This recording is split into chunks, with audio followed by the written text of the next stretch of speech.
હશે જેને વગર માગે મળે તો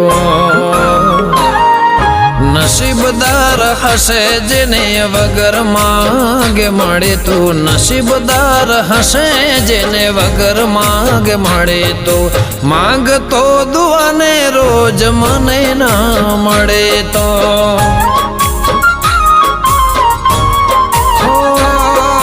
ચાહતો તને તો એ મને ના મળે તો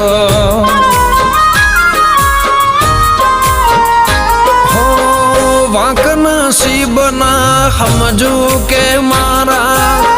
કેમ ના લખ્યા તમને કિસ્મતમાં મારા